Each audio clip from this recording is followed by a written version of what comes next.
Hello and welcome to Forever Friday. I'm Alpha Friday, and today we'll be discussing a series that I've been a fan of for quite some time, One Piece.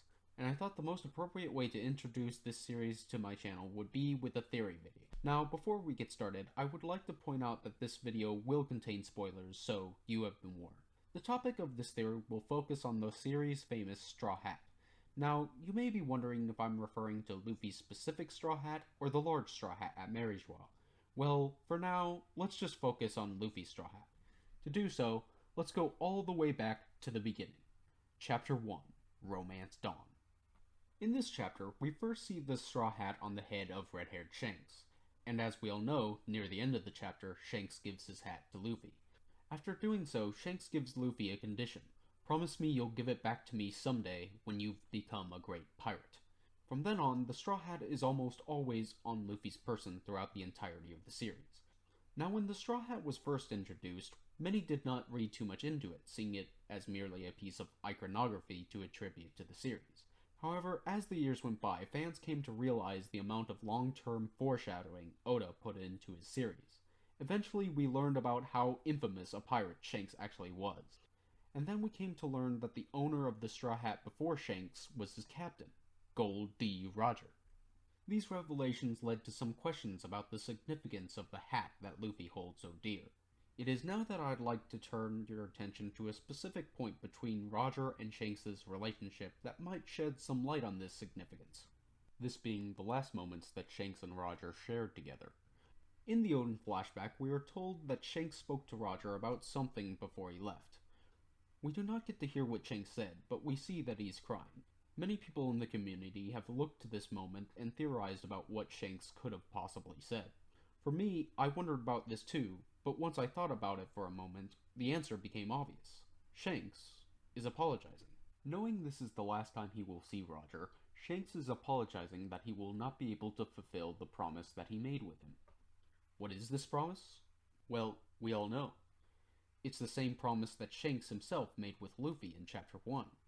The promise to return the Straw Hat to its previous owner, in this case Roger, once he, Shanks, has become a great pirate.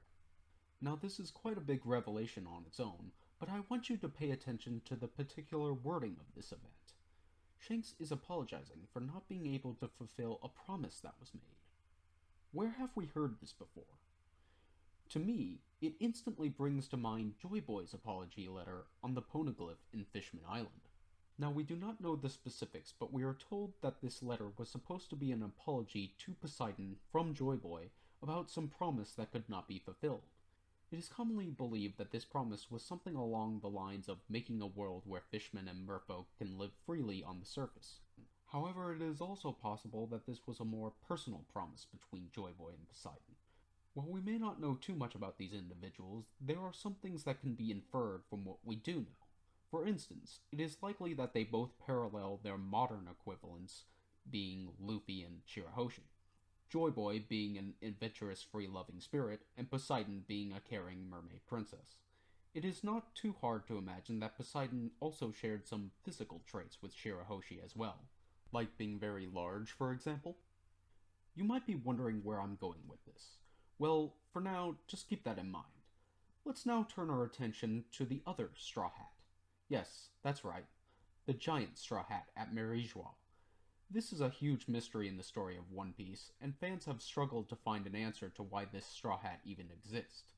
Many believe that it was originally owned by Joy Boy, since he seems to be an older parallel to figures that have worn the hat recently, like Roger and Luffy. People then assume that Joy Boy must be a giant in order to wear such a large straw hat. This could be the case, but what if I were to say that Joy Boy was not the original owner of that hat? Perhaps it was intentionally crafted for someone else. Remember when I mentioned that Poseidon was likely a giant mermaid, like Shirahoshi? What if Poseidon was the first person to wear this straw hat? And Poseidon probably valued that straw hat very highly. However, perhaps one day, Poseidon became acquainted with an individual that she held great respect for. This relationship could have been very similar to the one that Luffy and Shirahoshi has. Feeling this way, Poseidon gifted her precious straw hat to this individual, Joy Boy, under a condition, that he, Joy Boy, will become a great person who will create a world where Poseidon's people, the fishmen and merfolk, can live freely. Only after that will Joy Boy return the hat to its previous owner, Poseidon. However, as we all know, this promise was not to be.